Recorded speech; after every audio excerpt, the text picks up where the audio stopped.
Canada के भीतर से ही उनको फंडिंग दी जा रही है। और सीधे आपको रुक करवा देते हैं जहां पर मुख्यमंत्री योगी आदित्यनाथ क्या कुछ कह रहे हैं, वो सुन लीजिए।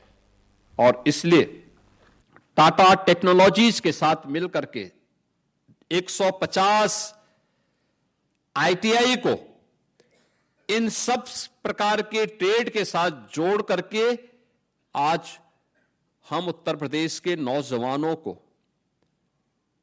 नए समय के अनुरूप, ग्लोबल मार्केट की आवश्यकता के अनुरूप उस प्रकार की ट्रेनिंग दे रहे हैं। और उसी का परिणाम है कि अब उत्तर प्रदेश का नौजवान उत्तर प्रदेश के अंदर या देश के अंदर या दुनिया के अंदर कहीं भी अपने लिए रोजगार मांगेगा नहीं, बल्कि कंपनियां आकर के उसका चयन करके लेकर के जाएंगे। यह इसलिए हुआ क्योंकि सरकार की मंशा साफ है, नियत स्पष्ट है, होना है।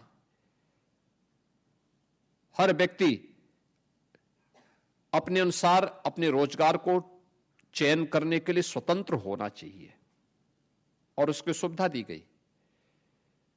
याद करिए, आज से 8 वर्ष पहले उत्तर प्रदेश के अंदर नए उद्योग की बात तो दूर, जो परंपरागत उद्यम भी था उसके जो क्लस्टर थे वे भी बंदी के कगार पर थे। उत्तर प्रदेश ऐसा नहीं कि हमेशा ऐसे विपन्न रहा होगा, जो 8 वर्ष पहले करके छोड़ दिया गया था।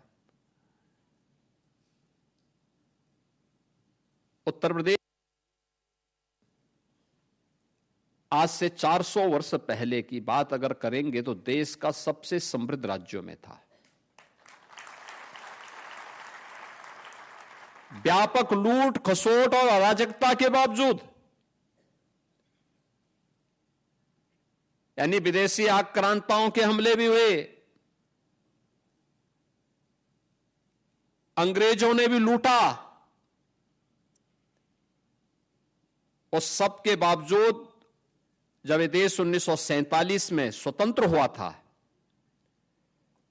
तब भी उत्तर प्रदेश देश के सबसे बड़ी अर्थव्यवस्था उत्तर प्रदेश थी। भारत की सबसे बड़ी अर्थव्यवस्था उत्तर प्रदेश थी। 1960 तक भी उत्तर प्रदेश का जो योगदान था भारत की अर्थव्यवस्था में 14% था। और 1947 से 60 तक भी उत्तर प्रदेश देश के नंबर 1 की अर्थव्यवस्था थी। 60 के बाद उसमें गिरावट आनी प्रारंभ हुई और 2016 आते आते उत्तर प्रदेश का जो कंट्रीब्यूशन था वह मात्र 8% के आसपास रह गया था।